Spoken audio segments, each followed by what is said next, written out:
প্রিয় দর্শক বন্ধুগণ নমস্কার, গুড মর্নিং, সুপ্রভাত। আজি 17 অক্টোবর 2025 শুক্রবার আসিছি এক নূতন আপডেট নেই। 16 অক্টোবরে পানিপাগ দক্ষিণ পশ্চিম মৌসুমী বায়ু সমগ্র দেশরু প্রত্যাহার হয়েছি।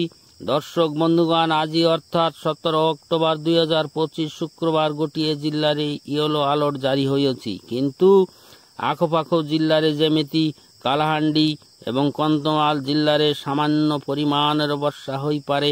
ମେଘୁଆ ପାଗ ରହିବ ଏବଂ ଶୁଖିଲା ପାଗ ରହିବ ବୋଲି ଅନୁମାନ କରାଯାଉଅଛି, କିନ୍ତୁ ରାୟଗଡ଼ା ଜିଲ୍ଲାରେ ହାଲୁକାରୁ ମଧ୍ୟମ ବର୍ଷା ହେବ ବୋଲି ଗୋଟିଏ ଦୁଇଟି ଜିଲ୍ଲାରେ ଅନୁମାନ କରାଯାଉଅଛି। ବିଜୁଳି ଘଡ଼ଘଡ଼ି ସହ ବର୍ଷା ଝଟକା ପବନ ବହିବ। ପବନର ବେଗ ରହିବ 30 କିଲୋମିଟରରୁ 40 କିଲୋମିଟର ପର ଘଣ୍ଟା ଏବଂ ବର୍ଷାର ପରିମାଣ ରହିପାରେ 7 ସେଣ୍ଟିମିଟରରୁ 11 ସେଣ୍ଟିମିଟର ମଧ୍ୟରେ। ଦର୍ଶକ ବନ୍ଧୁଗଣ, ଓଡ଼ିଶାର ପାଣିପାଗ ଖବର ବିଷୟରେ ଯାହାକି ଆପଣମାନେ ନିହାତି ଦେଖିବା ଦରକାର।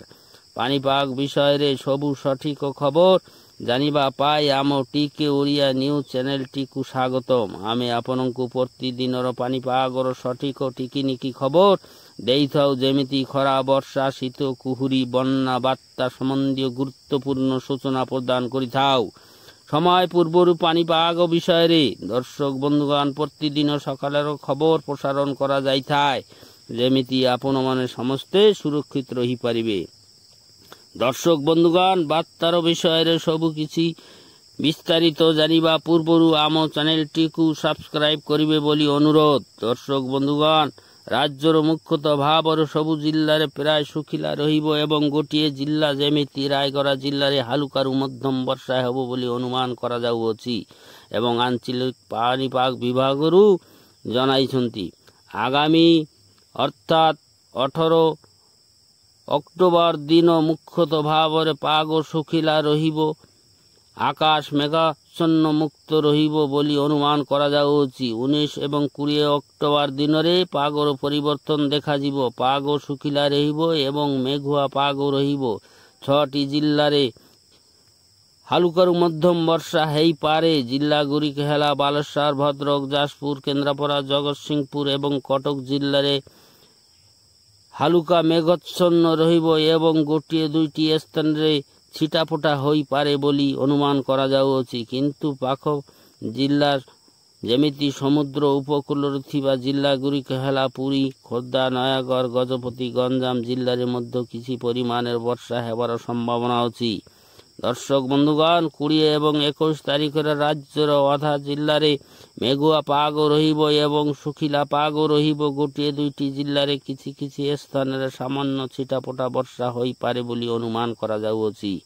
ଦର୍ଶକ ବନ୍ଧୁଗଣ, ଜାଣି ରଖନ୍ତୁ, 21 ଓ 22 ତାରିଖରେ ରାଜ୍ୟର 25ଟି ଜିଲ୍ଲାରେ ପାଗ ଶୁଖିଲା ରହିବ ଏବଂ କୁହୁଡ଼ି ପଡ଼ିବ। ଶୀତର ପ୍ରଭାବ ବଢ଼ିବ। ଅତ୍ୟଧିକ ଶୀତ ହେବା ଯୋଗୁଁ ଏବଂ କୁହୁଡ଼ି ହେବା ଯୋଗୁଁ ରାସ୍ତାଘାଟ ଦେଖାଯିବ ନାହିଁ। ଆଉ ବାକି ରହିଲା 5ଟି ଜିଲ୍ଲାରେ ପାଗ ଶୁଖିଲା ଏବଂ ମେଘୁଆ ପାଗ ରହିବ ବୋଲି ଅନୁମାନ କରାଯାଉଅଛି। ଜିଲ୍ଲାଗୁଡ଼ିକ ହେଲା 5ଟି ଜିଲ୍ଲା ହେଲା ମାଲକାନଗିରି, କୋରାପୁଟ, ନବରଙ୍ଗପୁର, ରାୟଗଡ଼ା ଏବଂ ଗଜପତି ଜିଲ୍ଲାରେ ମେଘୁଆ ପାଗ ରହିବ। କୁହୁଡ଼ି ପଡ଼ିବ ଏବଂ ଶୀତ ଅନୁଭବ ହେବ ବୋଲି ଅନୁମାନ କରାଯାଉଛି ଆଞ୍ଚଳିକ ପାଣିପାଗ ବିଭାଗରୁ। 22 ଓ 23 ତାରିଖରେ 6ଟି ଜିଲ୍ଲାରେ ମେଘୁଆ ପାଗ ରହିବ ଏବଂ ମେଘୁଆ ପାଗ ଦେଖିବାକୁ ମିଳିବ। ଜିଲ୍ଲାଗୁଡ଼ିକ ହେଲା ମାଲକାନଗିରି, କୋରାପୁଟ, ନବରଙ୍ଗପୁର, କଳାହାଣ୍ଡି, ରାୟଗଡ଼ା ଏବଂ ଗଜପତି ଜିଲ୍ଲାରେ ପରିବର୍ତ୍ତନ ଦେଖାଯିବ ଏବଂ 24ଟି ଜିଲ୍ଲାରେ ପାଗ ମୁଖ୍ୟତଃ ଭାବରେ ଶୁଖିଲା ରହିବ। ଶୀତର ଅନୁଭବ ହେବ। ଅତ୍ୟଧିକ କୁହୁଡ଼ି ଦେଖିବାକୁ ମିଳିବ।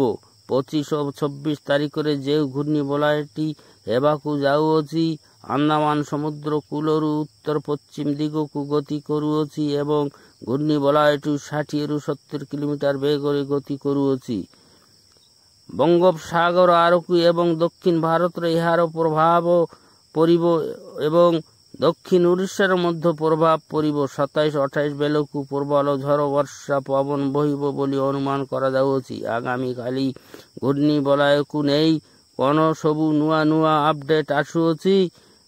ଦର୍ଶକ ବନ୍ଧୁଗଣ, ଆଜି ପାଇ ଏତିକି ଭଲ ରୁହନ୍ତୁ, ମସ୍ତ ରୁହନ୍ତୁ, ସୁସ୍ଥ ରୁହନ୍ତୁ ବୋଲି କାମନା କରୁଅଛି।